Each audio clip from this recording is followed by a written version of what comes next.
What's up? What's up? You know what time it is again, of course. It's time for another review, and I'll be reviewing the sequel to Candyman of 2021, which is the sequel to the original that came out in 1992. So this is a set 29 years later from the baby, with the primary focus of the baby who was an original film. Spoiler alert if you haven't seen the actual film. But he's all grown up, he's 29 years old, and he hears about this legacy and this urban legend of Candyman.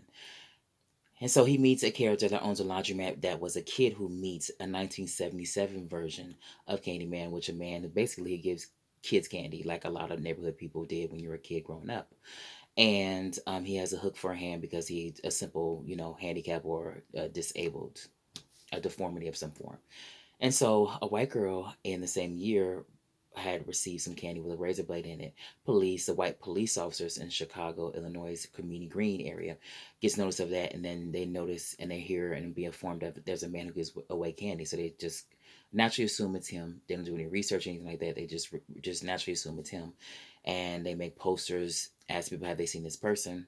The little boy says no, he's doing laundry one day. He actually meets the guy who comes out of the wall because the rumor is he lives in the wall. He meets him and gives him candy, and then he screams out because he's scared because he comes out of the wall. The white police officers hear him, and they rush down and beat the guy who gives away neighborhood candy to death, basically. And so he tells the character who's all grown up now from a baby from the original about this story. And so he starts researching it and he incorporates what he's learned about Candyman into his art because he's an artist now.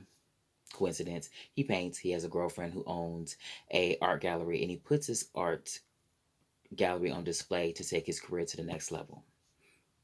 He actually also learns more about the legacy that if you look at the mirror 5 times and say Candyman, that you summon him. And so he does just that, and nothing happens. And so we see other characters who actually learn about the urban legend, and they test it, and he comes out. Now there's some floating and flying in the first one, in the first original Candyman, but this one with the kills, he floats all the time and flies and glides to the people he's getting ready to kill. And I have to say, it was enchanting, creepy, and highly effective. I really enjoyed the way he floated with this hook in his hand and getting ready to kill his victims. You see it in brutal details, and it is great. It's definitely a horror film, and it's definitely a drama and a mystery and a thriller. The second killing was this group of people. I don't want to reveal what it actually is if you haven't seen the film, but it was highly effective because we don't see the actual details of the killing. We see it from a perspective of a mirror, and then we also see blood being dripped. We also hear the ripping of the flesh and everything that's being done and the screaming, and it is extremely effective. I'm actually glad we don't see it, and we see it. It's actually glad that it was filmed in that way because it was highly, highly effective and even more scarier. There's this one particular kill where you see it from a perspective of outside of a woman summoning Candyman in the privacy of her home, and you see it outside, and you see her being lifted up. You don't see Candyman at all because he's a spirit, and you see her being lifted up and tossed from side to side in the air. That was awesome. It was so great to see that. This film was directed by Nia DaCosta, and she also co-wrote the screenplay, and Jordan Peele actually co-wrote the screenplay as well and produced it. It has his effect, his aesthetic, his mindset about being a filmmaker all over it, while still having her original idea. I think this is a really great start for Nia DaCosta. She's actually filming an MCU movie of Captain Marvel 2.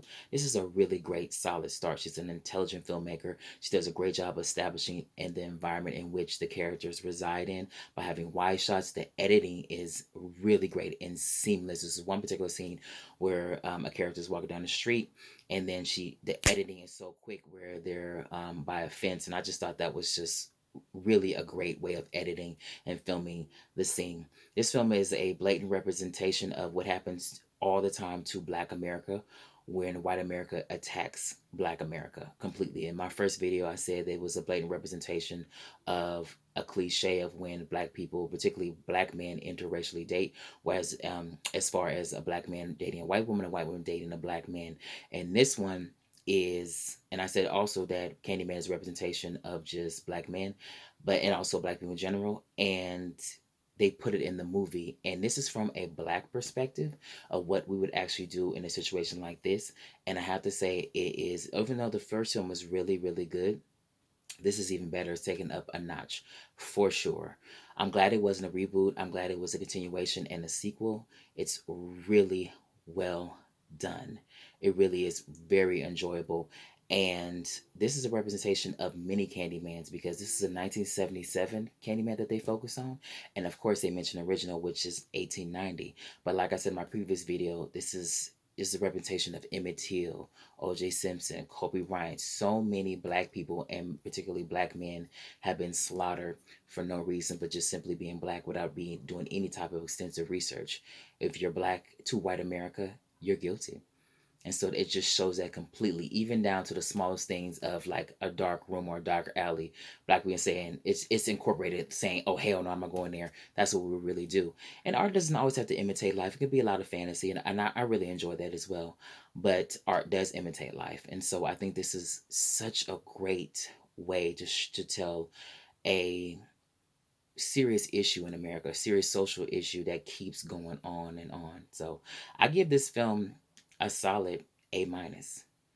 So if you like what you see, please subscribe to my page because I will be uploading a review at least once a week.